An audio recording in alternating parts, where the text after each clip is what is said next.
how stress causes disease. Now, stress is a key factor in many chronic diseases. In fact, stress can aggravate most conditions. That's a known thing. That's actually a no-brainer for most people. But stress can actually be the root of many diseases as well.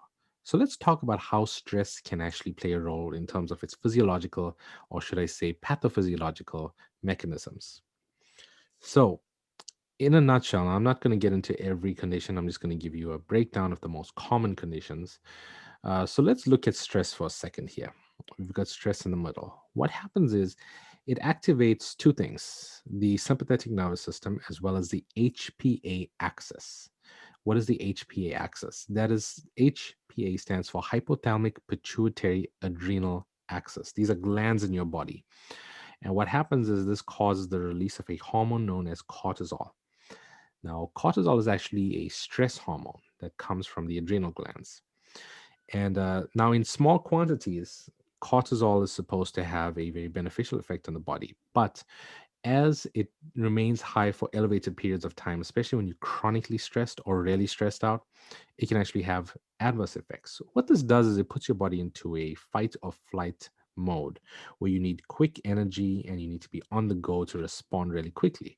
The problem is, long term, this can be quite detrimental to your health because what happens is, firstly, it increases inflammation, which results in weakening of the immune system as well as confusion of the immune system and the development of certain autoimmune conditions. If you look at autoimmunity, it's characterized by inflammation. Many of these cases where people develop these disorders, it usually occurs after some extreme amount of stress or really stressful event, and these conditions tend to be aggravated by stress quite a bit. In addition to that, it reduces insulin. Now, insulin is the hormone that helps your body metabolize sugar. By reducing insulin, your body cannot metabolize sugar as efficiently as it should.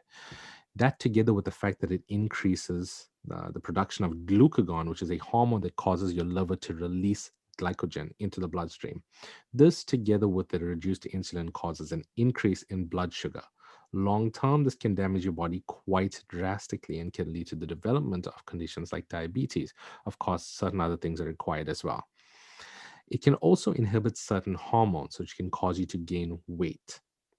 In some cases, it can cause you to lose weight as well, but most of the time it involves weight gain. In fact, people who are really stressed out and have a lot of cortisol in the body may gain a lot of belly fat, and they tend to have a hard time reducing it. It also causes the production of renin, which is basically, renin is an enzyme that is produced and secreted from the kidneys.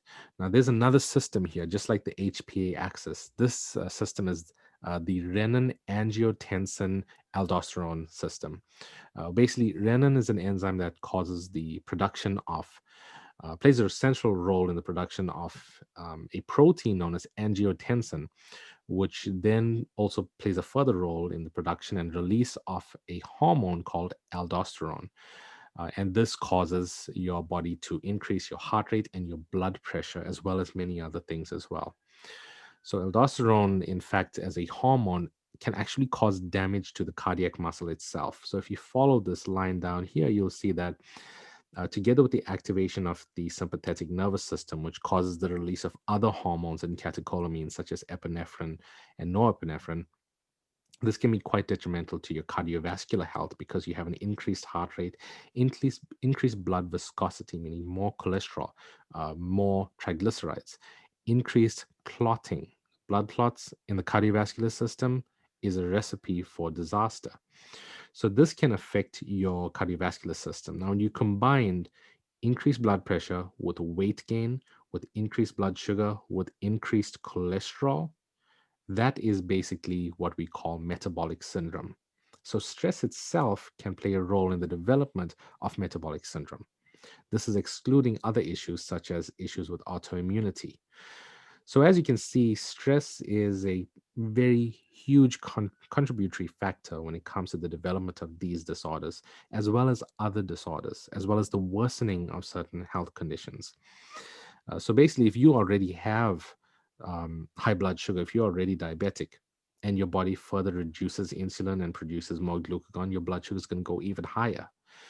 If you're already overweight and this causes you to inhibit certain hormones that are responsible for weight management, then you're going to have a really hard time losing weight.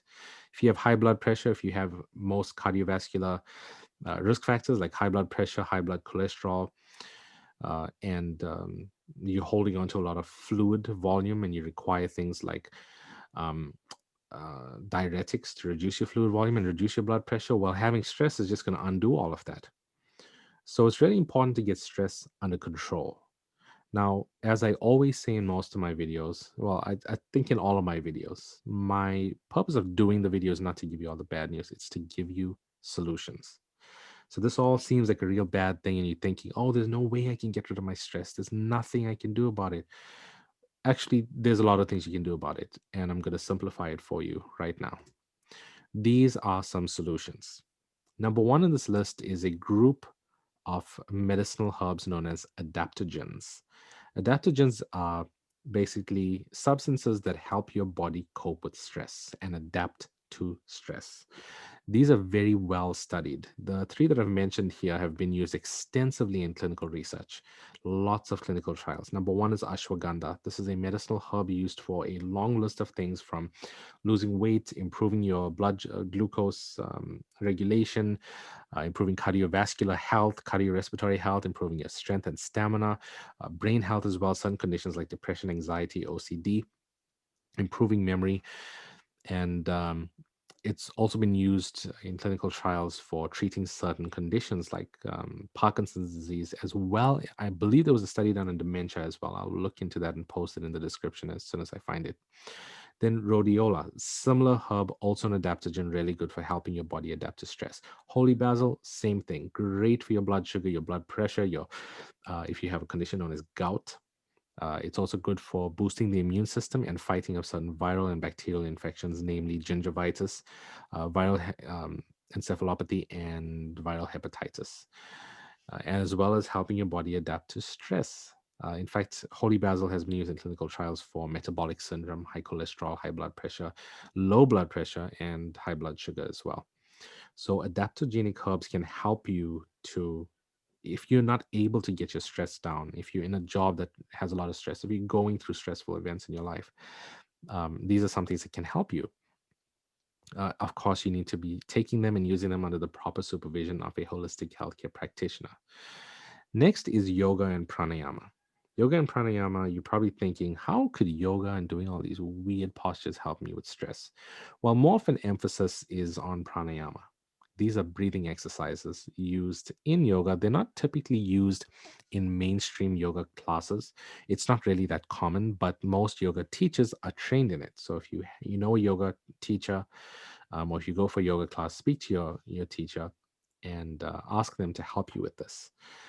And pranayama are basically breathing exercises that help to control the breath, which can in turn alter certain aspects of your physiology. So if you need to bring down your blood pressure, bring down your stress levels, bring down your inflammation, boost the function of certain organs, this can actually help you even for controlling things like anxiety and depression. Pranayama is very well studied and has a lot of clinical uses. And there's a ton of studies going on for it right now for all kinds of conditions, everything from hypertension to diabetes to COPD. So pranayama is really great. Now, the next five here um, are basically just general things that are known for reducing um, stress. Nature walks, specifically walking around a lot of trees. Um, that's going to actually help to reduce your cortisol levels. There was a really interesting study done on that. I'll post in the description as well on how nature walks can actually improve your stress levels. The other ones are kind of self explanatory: sex, music, hobbies, meditation. Meditation is not for everyone, and I understand that. But those of you who are familiar with it and know how to meditate, it'll be a great thing. Hobbies in general, um, whatever brings you joy and happiness is something that should be in your life to balance out all of the craziness that you have to deal with. And it's really important to put an emphasis on your mental health and your emotional health, in addition to your physical health, in addition to you worrying about your finances and all the things that really have you so stressed out and whatever drama is going on in your life. It's important to take some time out for yourself, for your own enjoyment, because your mental health is dependent on it. And stress is something that's going on in your mind as well. It's not just physical stress. And if it's going on in your mind, it still has physiological effects on your body. And you need to get that under control, because at the end of the day, your health is your true wealth. So please try to get this under control. Stress is a killer. It is an absolute killer, and it needs to be under control. We live in a very fast-paced life these days. It's not like it was, 50 years ago. Sure, we have a lot of things today that make life easier, but we also have a lot of things that make life much more crazy. So get stress under control. It's something that can be solved. There's a lot of things that can be done about it. You can learn how to do pranayama on YouTube.